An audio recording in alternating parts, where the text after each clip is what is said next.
making a turkey schnitzel. This side dish is Brussels sprouts. Now, turkey cutlets, of course, you can buy online or buy in the grocery store already ready to go from white meat turkey breast, of course. Pretty traditional breading setup we've got going here. I like an egg per 1 to 2 cutlets, depending on their size. So I have 5 eggs here and a fat dollop of Dijon mustard. I'm gonna poke the yolks to whisk that together a little quicker. And we season every layer, right? So I added a little salt to my flour. I seasoned my turkey breast cutlets as well. And to our breadcrumbs, which is a mixture of fine breadcrumbs and panko or homemade toasted breadcrumbs, either or, about 2 to 2.5 cups total I have in that dish.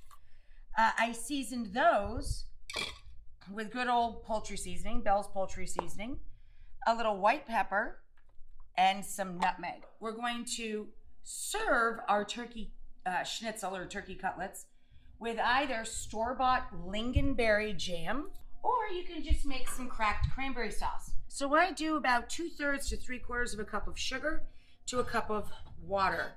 A little bit less sugar in mine, so it gets nice and kind of tangy and bitter. And all we do is turn the heat on, let the cranberries crack, and the pectins thicken the sauce, and you're done. So here we go with our normal, you guys know the drill here, right? So we take a couple at a time.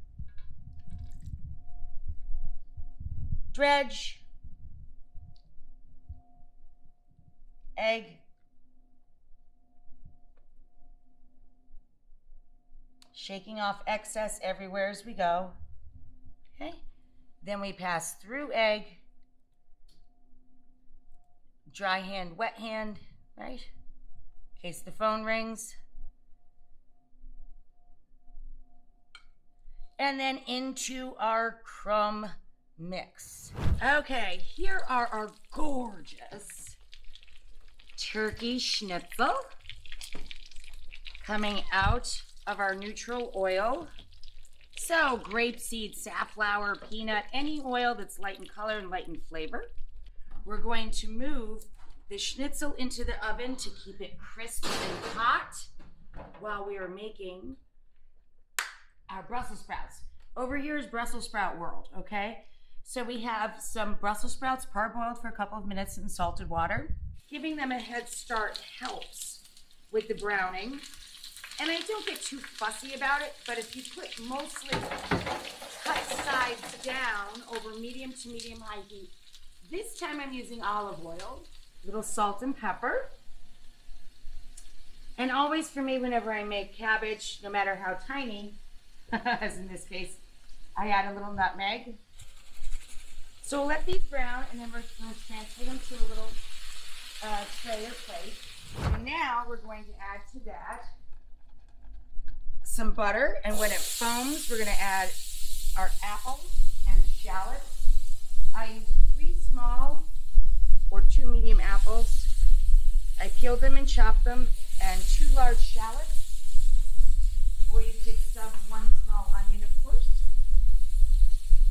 To that, we're going to add a tablespoon each of sage and thyme, a little salt and pepper, tiny drizzle of honey. I'll just let these guys hang out a little bit. So here's our turkey schnitzel, hot from the oven. And we're gonna scatter around some lemon wedges and sprinkle on a little parsley. We have our cranberry sauce, and we're just gonna grab our Brussels sprouts, apples, and shallots. Let's finish these with a nice splash of vinegar, sherry,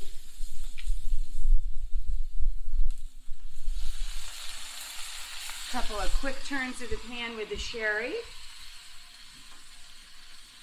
vinegar or white balsamic, add in toasted walnuts and a little cheese. Toss that around our purple and green Brussels. And there you go.